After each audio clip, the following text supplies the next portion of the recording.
Find it kind of weird that this is the first video where I'm covering a Tomi Lahren story. If you're unfamiliar with Miss Lahren, she is a red team conservative talking head for the most part, just spewing other people's talking points. And like, I mean, I'm sure she believes it, but she hops on her little Nancy Grace pedestal and shit and starts ranting and going off. And in this instance, she's calling out men in particular. So, that gets my, like, wait, what? Well, I'll be your Huckleberry, Miss Lahren. So, with that being said, we're just going to let her run her mouth. Let's go.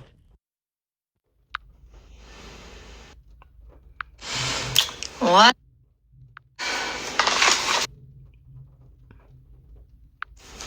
I'm gonna let you guys trickle in before I because this is important. Okay, well, we don't have all day, darling. So, wait. Someone who could possibly inspire people to be better without.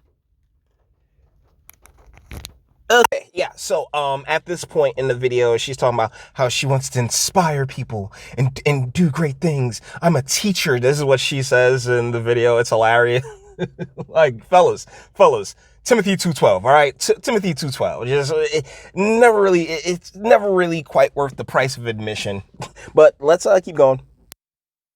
That being said, for all the men out there and all the boys who think they're men, but they're actually boys, this is going to be the summer of canceling boys. This is going to be the summer of canceling boys. Oh, you boys out there. She's about to tell us what a real man is or what a real man does, or, basically gripe about all the guys that she picks. Remember that again, guys. All the gentlemen that she picks, it somehow falls on just like men in general. Let's get it. Experiences of all of my friends, which range in age from 24 to 36. We've all got issues. Now, 24 to 36 is 12 years, all right? So it's like technically like a generation. So, yeah, and you all have issues, right? Here's the deal, guys.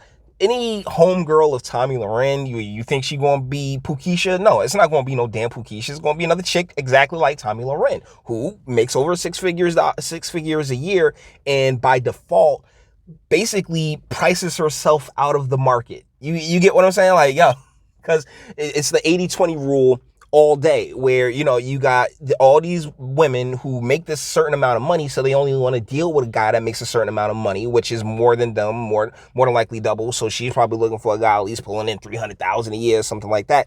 And sweetheart, in that very decision, in that very choice, right, you've basically completely just shrunk your dating pool by to a point where you have to hop on you a rather attractive female, make absolutely no mistake, no pull out at all, but the deal is that you decided to, like, you now have to go out here and complain about that small pool that you have to choose from.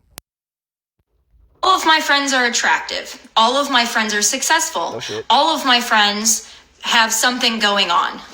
Almost every single one of them have an issue with men. And as I said, they have terrible taste in them, as do you. But you can't be the problem. And that, my friends, is femininity. That's circular logic. It can't be me. I can't be the problem. It's the inherent chaos that I talk about all the time. It's why even if, oh yeah, I'll date this guy that makes less money than me, XYZ. But as I say on this channel in multiple videos, a woman cannot elevate a man. That's just not how it works. She will eventually grow to resent that man. And guess what? Make a 14-minute long video crying and complaining. you have to start looking at that and thinking, if an age range of that many people, including myself, living really all over the country and being blonde, brunette, short hair, long hair, I mean, super. I mean, these women range in every body type and everything. They're all successful. Yay! Diversity points. Oh my goodness, you have the Burger King Kids Club of friends and shit. I was thinking about that the other day. Like the Burger King Kids Club was so diverse, yo. They even had a dude in a wheelchair, had a redhead in a wheelchair, yo. Like Burger King Kid, like yeah, we had it okay. We really did. But either ways, yeah. She's like, oh yeah, all of us we're all having the same freaking problem, and it's not us. I mean, it just can't be us. I mean, because we're so diverse. I mean, trust me, if we were just all blondes here, I'd get it, right? Like, such racist shit. Successful, they're all intelligent, they're all good people. But if all of these women, including myself, are having issues, then I have to think it might not be us. It might be you. It might be men. Now, the pussification of America and how men are no longer men. I talk about this a lot. Yeah, and you can thank the Clintons for that. See, the deal is that all that gender science and everything else that's so mainstream now, it's like just a part of life because they slipped it in on those government paperwork. I'm telling you guys, like, if you were not alive in the 80s, you probably didn't notice this go down, but they switched everything used to say sex, right? It was all circulated around biology. Everything used to say sex. Then they switched it to gender, and it's been that way for, 30 some change years now, and you got all these other people, all these people coming up just like, oh yeah, that's a legitimate thing. This is totally real. You can completely think into existence what you want to be. It's amazing. And she says, well, maybe it's just the guys in Los Angeles. Maybe it's just the guys. It is not just the guys in Los Angeles, Nashville, Dallas, and they're not any better in the Midwest. They, quite frankly, I think they're trash all over this country. And the age range 20.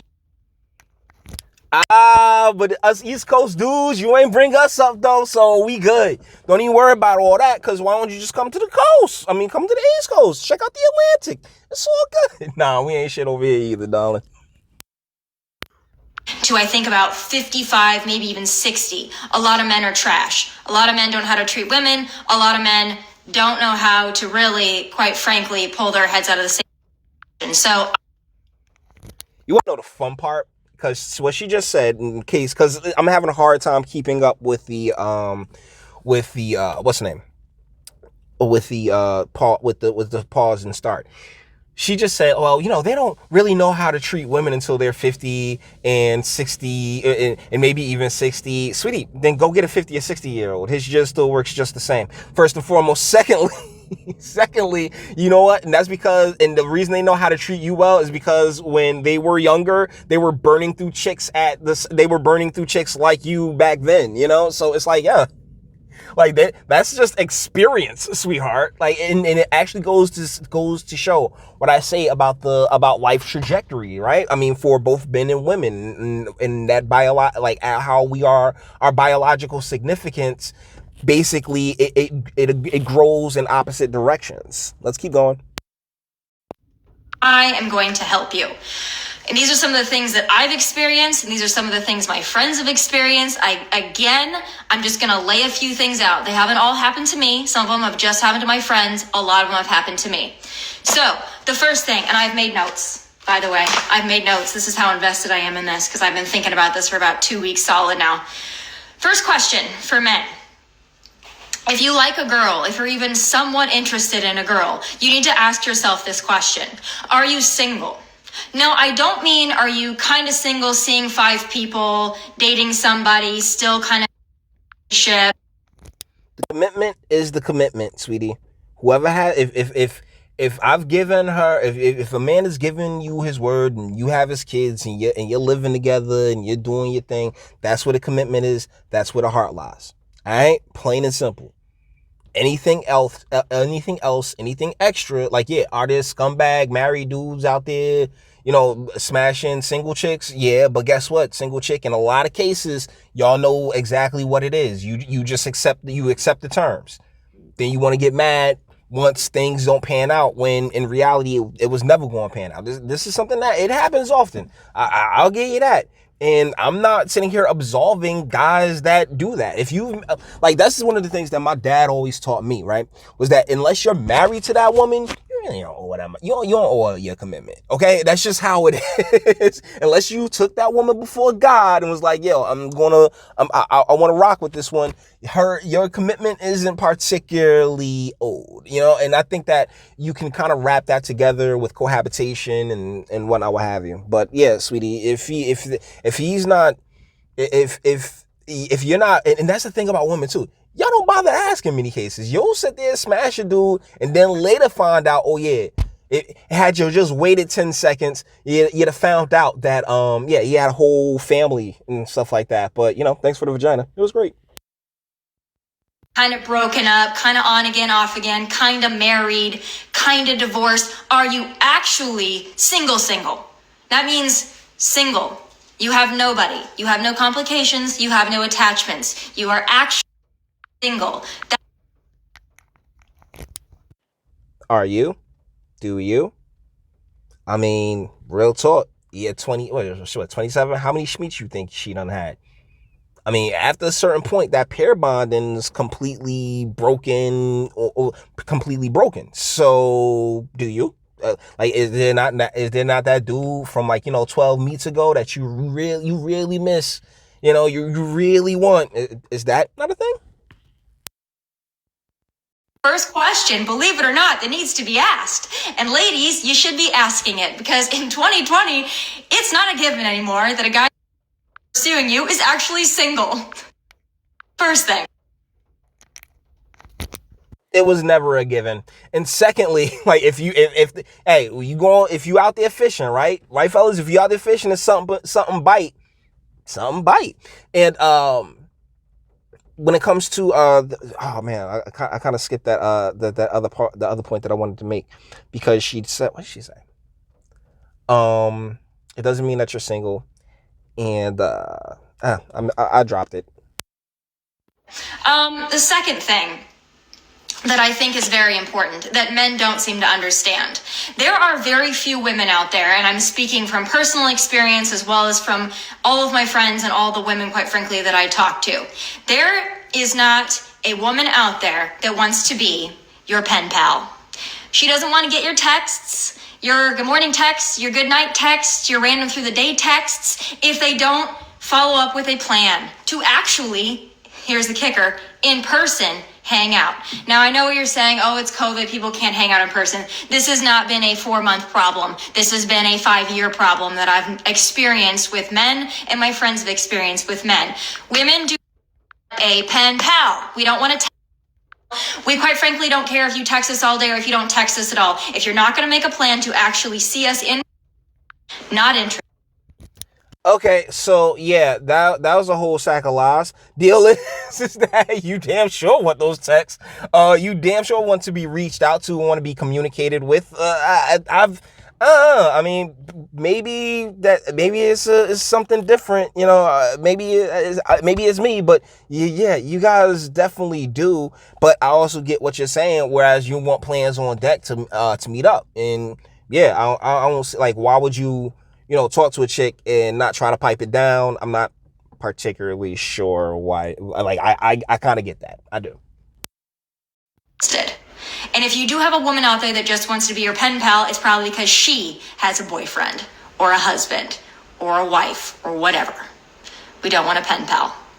But that also leads me to my second point. This is going to be backwards for you guys. All right, so, well, I think that it's just her griping.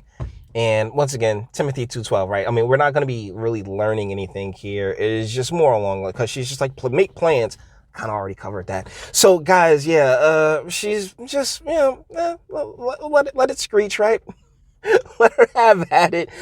So opportunity, like, you gonna call us out, like I say, man, I'll be knocking these joints out in like a minute or less, because ultimately, sweetheart, you wanted your freedom, you got it, and everything that comes along with it, you got choices to make.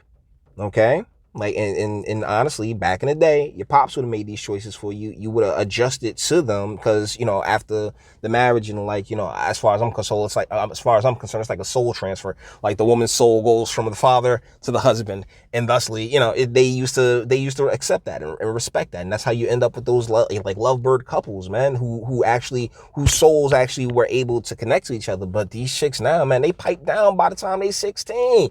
So it's like, so it's like, yo, the like, if you like yo, if you pop the bottle on that Snapple and then keep drinking out of it, that Snapple eventually just gets warm and got everybody germs in it. It's gross. Everybody keep drinking from the same Snapple. Oh my god. Oh, that's gross to me. Anyways, guys, with that being said, we're gonna bring this one to an end. All the internet stuff. If you like this, also like, dislike, go ahead, do that too. Nobody's scared of you. Sub if you enjoy my fantastic voice. And want to get videos like this every single day. Share because sharing is caring. And YouTube and Bitchute like aren't the biggest fans of your boy over here for very obvious reasons. Bang the bell for notifications and speak. Let me know. What do you guys think in the comments? Yeah, I really don't. We got through the little intro because it is what it is. You can knock it out in the intro, and all she has left is just more griping and bitching. And fellas, if you ain't come out of her, or you ain't coming in her, she ain't really your problem. So with that, guys, let me know what you think in the comments, all right? And until the next one.